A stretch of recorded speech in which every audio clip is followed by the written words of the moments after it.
Indonesia کے شہر آچے Timur میں موجود مسجد با الوی سے متصل حضرت سیدنا حبیب محمد بن احمد العطاس رحمۃ اللہ علیہ کے مزار شریف پر نگران انڈونیشیا مشاورت کی مدنی قافلے کے مسافر عاشقان رسول کے ہمراہ حاضری ہوئی۔ مزار شریف پر حاضری کے موقع پر نگران مشاورت نے اسلامی بھائیوں کے ہمراہ صاحب مزار سمیت دیگر مرحومین کے ایصال ثواب کے لیے دعا اور فاتحہ خوانی بھی کی۔ مزار شریف پر حاضری کے حوالے سے نگران انڈونیشیا مشاورت نے مدنی خبروں کو بتایا۔ دعوت اسلامی کا مدنی قافلہ انڈونیشیا کے صوبے آچے کے شہر آچے تیمور میں موجود ہے۔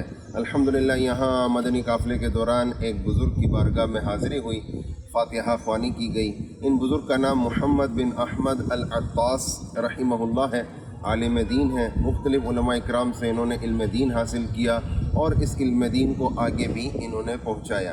تقریباً ایک کم 80 سال کی عمر انہوں نے پائی، اور پیچھے جو آپ مسجد دیکھ رہے ہیں اسکرین پر، یہ مسجد بھی انہوں نے اکیلے نے ہی تعمیر کروائی، اور جس دن مسجد کا افتتاح تھا اس دن اللہ کو پیارے ہو گئے، ان کا انتقال ہو گیا۔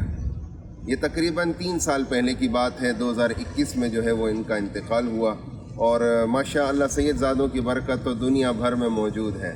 الحمدللہ سید زادے کہاں نہیں، اللہ پاک ان سید زادوں کی برکتیں ہمیں عطا فرمائے۔